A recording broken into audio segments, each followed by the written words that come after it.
Kikao na wanahabari na hivi sasa aliyekuwa anataka kuwania tiketi ya urais Ruben Kigame pia naye ataka kuzungumza kwa hivi sasa. Ni miongoni wanaohutubia wanahabari, tusikie wana kilio gani cha haki. That there is no regulation, there is no direction that allows him as a returning officer to even treat me preferentially or with affirmative action as someone living with disability. Now guess what? The nomination fee for presidential candidates is 200,000 shillings. For women, youth and persons with disability, it is 100,000 shillings. So affirmative action is already envisaged and he will not stretch that beyond the money. So I am here to say Chebukati and the team will read the law as it is convenient to them. They will use regulations in order to sieve out those they don't want to be on the ballot. And I just happen to be one of them. So my message is simple. Our 2010 Constitution requires that every citizen who is qualified to run for office runs. And nobody should put impediments and obstacles in their path.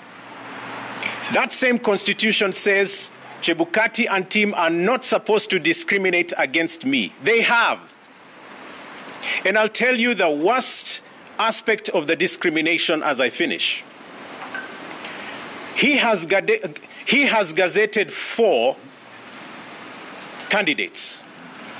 You all know them.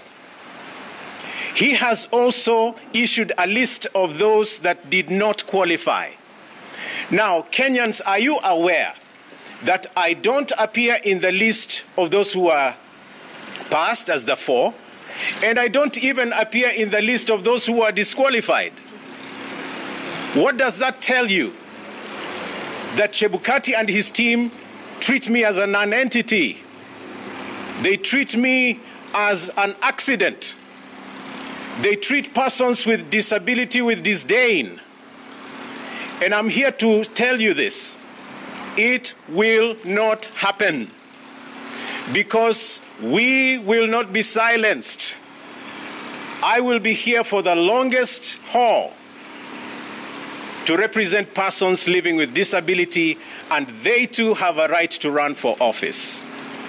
I must also say that the process of IEBC taking us to this next election must not just be, a good process. It must be seen to be an acceptable process. And so we are here to communicate this, that as the voice of the people, we will not be silenced. We will continue to speak so that the citizens get a better government, the citizens get a better country, and that the things that our oppressors, the things that status quo has refused to do, we will be able to do if you give us a chance. So help us, God.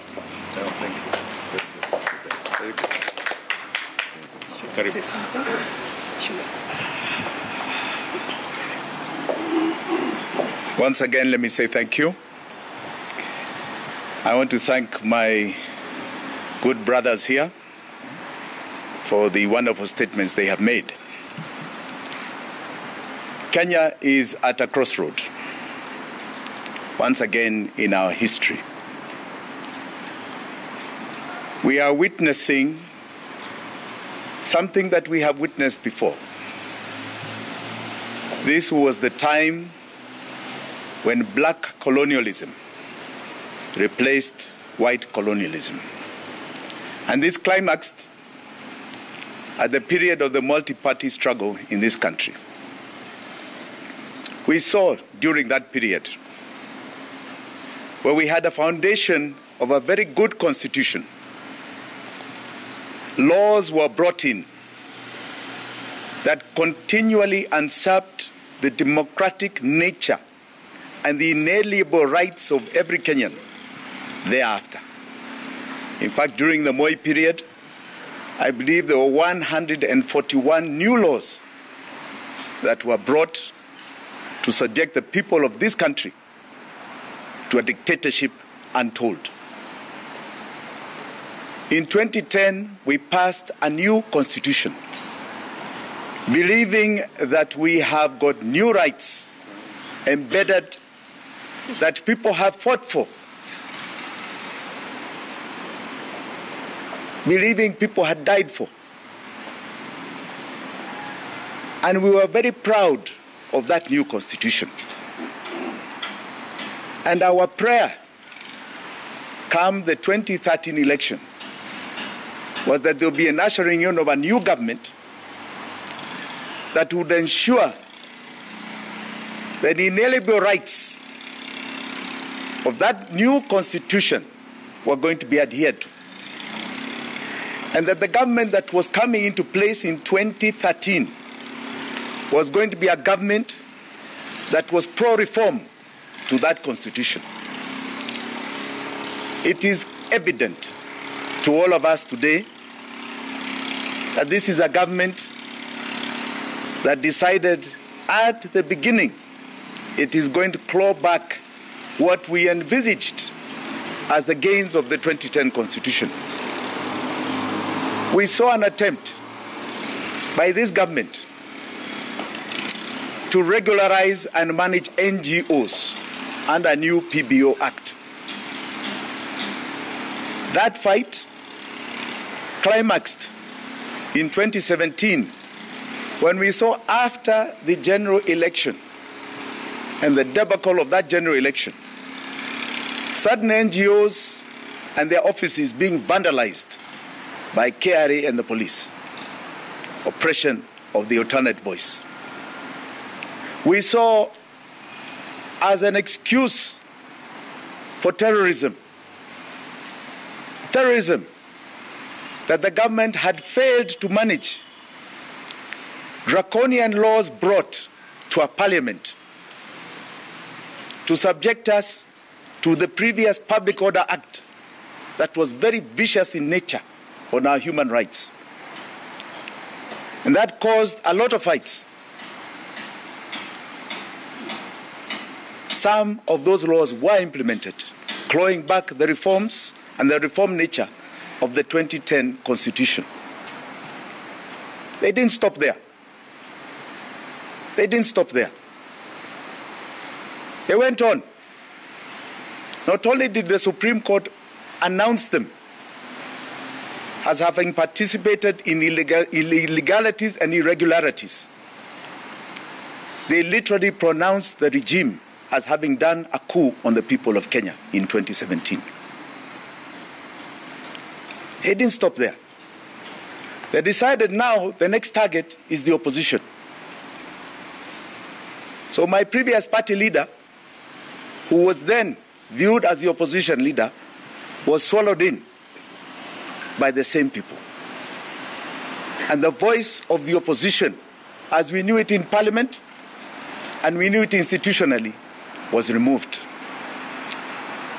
We have seen it further in the media, where ownership has been intimidated, where advertising of government revenue was taken through an agency so that it is apportioned according to whether you are articulating the government or you're anti-government, muffling the voice of the media. They then come back and they decide they are going to further reform political parties. And they hurriedly pass through acts in Parliament. You have seen other special purpose vehicles, KRA, DCI, that were used even in the colonial period of Moi, start to be activated for the same purpose: muffle the voice of the people. And to climax it all, they put a cap on the registration of churches, so that now even churches can no longer speak. Churches are put in a corner. If you joke, we will deregister you. Now, we've seen this template before. And it is the template of dictatorship. It is a template. I want to assure Kenyans that it was defeated before, we shall defeat again now. Yes.